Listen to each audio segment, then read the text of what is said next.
cercanas que viajan entre lo conocido y lo desconocido.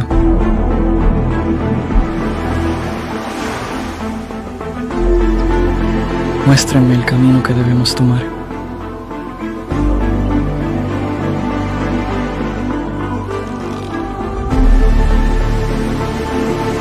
Para así desenmascarar a Maxine.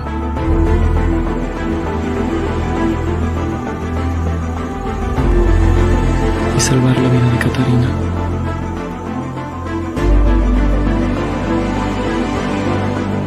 Por favor, ayúdennos.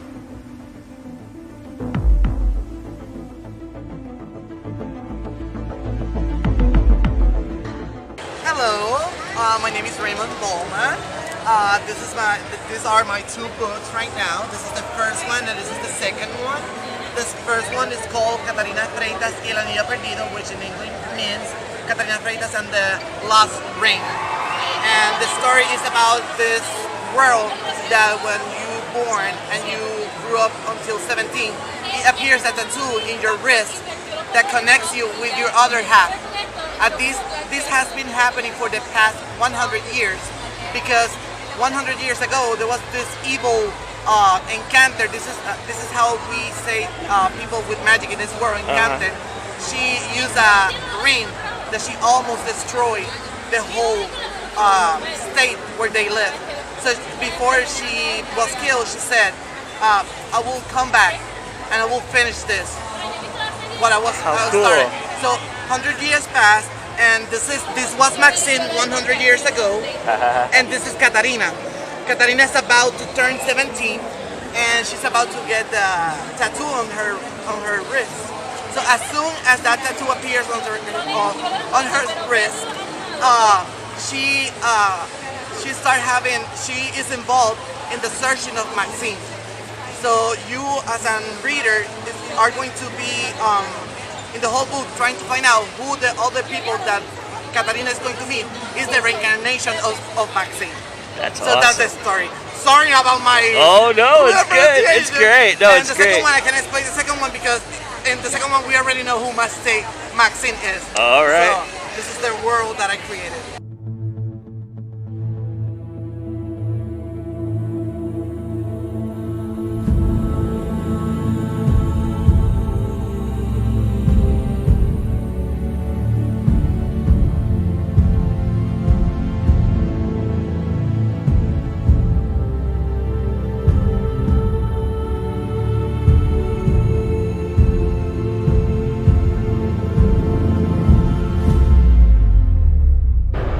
Talk to me a little bit about your journey. How did you become an author? Where did it come from? Well, the thing is that in 2014, I was in the army for 8 years. Okay. So during 2013, 2014, I was in Afghanistan at that time. Wow. And I had a situation in Afghanistan that they had to do some surgeries, so they sent me to Germany. So they sent me to Germany, and I was there. And even though the army life, I really enjoyed my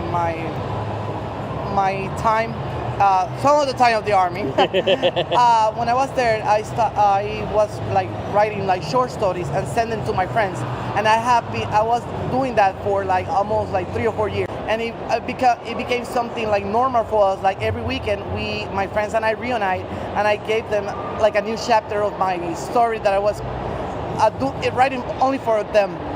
So that day, when I was in Germany at that time, 2013, in the hospital, they gave me, that was my second surgery that I had to do. And it was pretty rough, that surgery.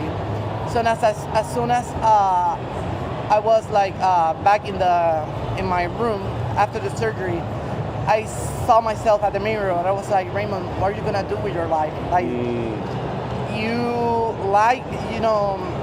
like doing this, but this is not something that it really like moves your heart. Because I always love I always love to imagine. I love like writing, like drawing. Everything was around art. So I was like, what are you gonna do? And I start crying in front of the mirror. And they did surgery under my armpit, so I was like crying, seeing all that stuff. It's like, this is it. This is maybe the end of me. But that night, a friend of mine sent me a text message, and she said, Raymond, you are very talented writing. Why have you ever thought of becoming a writer, an author? And it was like a light bulb inside my brain, like inside my head. It was like, Raymond, you have been doing this for the past couple of years. Since you were a kid, you love like books, you love like imagine stories and creating ones. This is something that you maybe, you know, you are really good. Maybe you are good at this. Yeah. So that's how it was in my mind. Like, yeah, I want to become a writer, but what I'm gonna write about? And that was the other journey.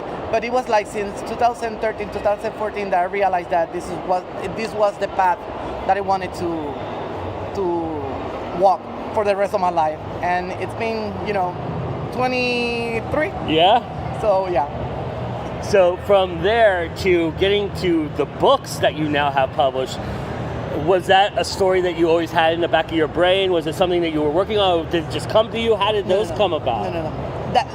The funny story is that my first book, it was actually a short story that I was going to write with my friends. And each one of my friends had a character in that short story. And that was the first idea of my first book. But then I didn't use it for a short story, and it was like, it started with the tattoos. It was like, what if you like find your soulmate through a tattoo? And that was stuck in my mind. Like every time, like I couldn't like stop thinking about it. And then I started doing like, okay, what is the story going to be about? And at first it was like about kingdoms, queen and princesses, and now it's totally different. But yeah, it's been a journey with the story. And when did you meet Liz, and how did Liz get involved and brought you into this? Liz was involved like in, I think it was 2021, 2022. She had a bookstore called Tazas y Portadas. Right. And I think that was, I went there, I think that was one of my first presentations that I did with my first book. And I remember that the first time that I saw her, she was very honest, and she said, I haven't read your book yet, so I don't know anything about your book, but we are going to talk about you, how you like wrote it. I want to know everything, but I'm not going to talk about the book because I haven't read it, and I don't like to interview people that I haven't read that book yet. Sure. So I was okay, but I was scared because she is someone very important in that area of Puerto Rico, sure, the West, and also she's a reader, Yeah. And it's like if she don't like the book, this is the bookstore, and if she doesn't like it, that's it. That's it for me. Like back to square one, Yeah. Buenas noches, bienvenidos a Café con un Autor. Desde Tazas y Portadas, yo soy Liz Arroyo y hoy queremos presentar este maravilloso libro de fantasía, Catarina Freytas y el Anillo Perdido, de este joven escritor puertorriqueño, Raymond Vollmond. Bienvenido a Tazas y Portadas. Él está bien emocionado. Quiero que sepan. Lo van a ver todo. ¿Estás visitando? ¿Dónde estás residiendo ahora? Actualmente resido en Orlando, Florida. Ahí llevo 3 años viviendo. 3 añitos por allá. Y estás mucho tiempo, viniste por el fin de semana. Pues mira, yo usualmente me fui para Estados Unidos y yo dije, pues se me va a hacer más difícil volver a Puerto Rico, pero yo creo que paso más tiempo en Puerto Rico ahora que vivo en Estados Unidos. Y más ahora, con lo del libro, estoy constantemente viajando. Sé que estoy una semanita ahora, luego regreso 2 semanas más y así vamos. Pero siempre que se pueda. Exacto. Yo te entiendo porque yo viví en Estados Unidos. She started reading the book and she couldn't stop. That's what she told me. And she was like, what are you gonna do about it? And at that time, I was self-published author. So I was like doing things by myself. She was like, I was looking for you. She was looking for someone like me. And it was like 2 pieces in a puzzle. Yeah. And from that day, we did the 3rd edition of the book, the first book. Yeah. Spread like fire in Puerto Rico, Yeah. thanks to her because she's amazing with business. and she knows how to, to connect with people, and that helped me a lot. And with the second one, it's we published in February, and now we are with the third contract of the third book. So it's like a marriage between the two of us. That's awesome. Did you always have designs to write multiple books, or was it just going to write the one and that was it? Even though at that time I didn't know that I wanted to do more with the Catarina's world, Yeah. I know me. And I was always going to write more than one. But at that time, I was like, let me just concentrate on this 5-book first. Uh-huh. But since I have been writing the first one, I already had ideas for the backstory and other stories. So I have been like taking notes. But right now I'm just focusing on the first 5 books of the saga. So as writers, we tend to put ourselves in a lot of what we write, even though it's masked or it's made up, but we do have a little bit of us in there. What character you think in your books most represents who you are right now? Wow. I think some of them have part of me, Yeah. because I'm the one that is writing, Right, of course. But I think Catarina and Urso are the 2 characters that I think we, look alike the most with our personalities. Uh-huh. And sometimes it scared me because I'm writing. I'm like, if it was my case, I will do this, and then my character does it. I'm like, it's because you want to do it, or it's your character, but it's their personality too. So it's funny because sometimes I have to like stop and say, okay, Raymond, is your character or is it you? Yeah. Do your characters talk to you quite a bit? Yes, and they fight. They fight a lot. And especially when you have multiple characters. Even though Catarina is the main character, she's around. She has a lot of friends. Yeah. In the first book, she's like with 4 or 5 characters. Most of the time, there's like chapters that she's like with 3 or 4 characters at the same time, and they're talking, and it's just imagine you with your friends. You have to make a decision, and there are 5 of you. And each one of you thinks differently. Yeah. And you need to come to an agreement. It must be hard, right? Right. It's impossible. It's the same with the characters. And Yeah. sometimes like I need to write. I just need you to know, I need to know what you guys are going to do. Yeah. So sometimes they fight. Yeah, it's a mess, but I love it. So have you been able to pluck out your core audience? Who is your target audience for these books? This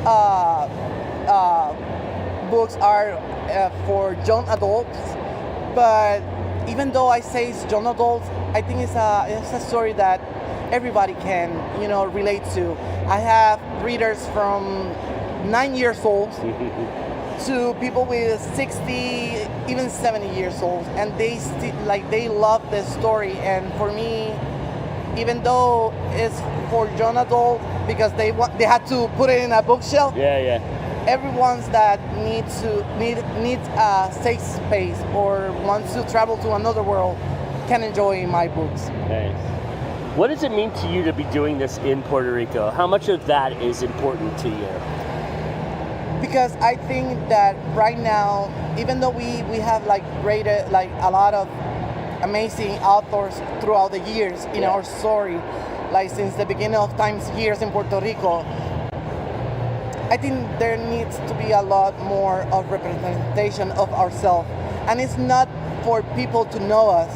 It's for our own country or our own island to know that here you have amazing people, amazing artists that can show you books and movies and TV shows with the same level as TV shows, books, and movies that you can see in other countries. So I want people to know that they can be proud and see, you know what?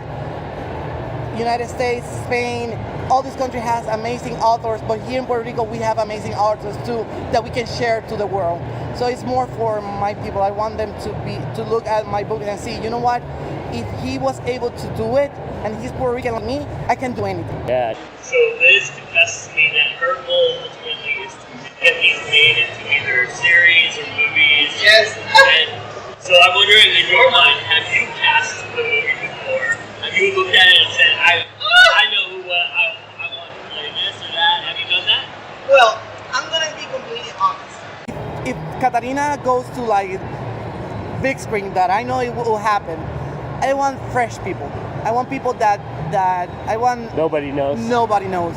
But I'm not gonna lie. Yeah. When I'm writing, sometimes I need like reference, and I have my my actors and actresses that I see like, oh my god, like I would love to have Meryl Streep playing. I know I'm being, but there's a character called Bezlai, and she's a queen, and I'm like, oh my god, I would love Meryl Streep to do that, But it's my fantasy in my own imagination. But other than that, I want that if this goes to movie, I want that the people that play my characters are people that really connect with the characters. That they are not there only to get paid. They are there because they connect with the story, they connect with the characters, and if they can do that, and it's the only thing that matters to me. Would it be important to you that they're Latino? Well, even though this world is it's not our world, it's another world. There's people from all around the world, but I even though there's like, it's not specific to tell there's Latino. There are people from Latin America in our books, but I cannot tell more because they are a spoiler for a third book. So, Gotcha. But yes, I want people to really, if I envision that character from that background, I want them to be from that background. So people from that background can see that character and say, you know what, in another world, I have a hero too. Yeah. That's awesome. I'm also curious about, envisioning it in your head. Is the movie playing in English or is it playing in Spanish when you envision it? I would love both.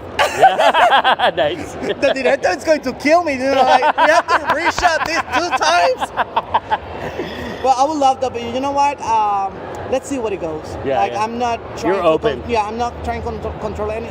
I just want that the message that I am creating with my books can be shown also in movies. So it doesn't matter the language. I think it's the story, the characters, and the problems that they face during their books that I want people to really connect with. And ultimately, if it goes back to your novel, that's what you really want. Exactly. Right? People pick up the novel and go, exactly. The book's way better than the movie anyway. Yeah. I'm curious, what does it mean to you to be independent? What do you love about being indie? Well, right now I'm with a publishing house, so I'm not. Well, she's technically indie. She's technically. It's amazing. You know what? Because even though we are not from a well-known publishing house, the things that our publishing house has been doing in only 1 year, it's amazing. Like we have like 3 authors under the publishing house.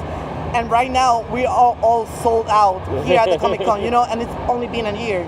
And if you go to marketing and you take like courses, they say like a business needs at least 2 years, to be good. And in 1 year we are doing this. It's amazing. So it makes me even prouder because it's not because we are in a well-known publishing house. We are doing our work, and the things that are in our books are so good that people want it, and they don't need. And we don't come from a big. You've taken over Puerto Rico. Puerto Rico's done. Liz has cornered the market there. Are you ready to take over America? Are you ready to go and take this worldwide? I want to spread South America, North America, Spain, Mexico. I want to go all places. I want to spread fire, But right now we are, step by step. Because this is something that is going to take time, but we are doing the work. And every step matters. So we are doing that, just walking, one step at a time. So we have 2 books out. When's the 3rd one come? Well, I usually spend like a year and a half. Nice. Fine tuning it, putting it together. So I hopefully at the end of 2024, mid 2025, yeah.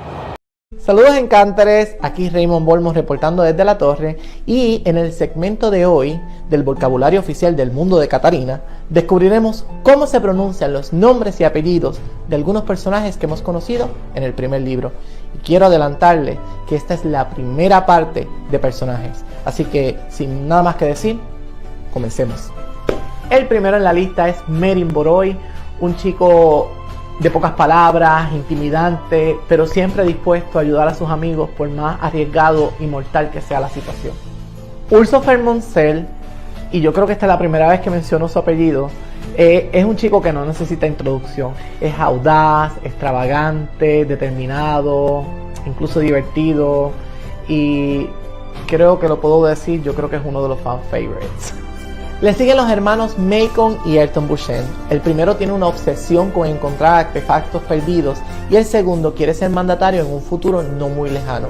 Y lo dejo hasta aquí porque quiero que nuevas y nuevos lectores puedan disfrutar sin spoilers de algunos giros que involucran a estos dos. Lo que sí puedo adelantarle es que son tan opuestos como el norte y el sur. Y por último tenemos a Gael Maraldi. Esta hermosa alma ha pasado por muchas, algunas por la supuesta maldición que trae, conocida como la maldición de Ymir. Y no digo más para que los que aún no se han adentrado en este mundo puedan sorprenderse como el resto.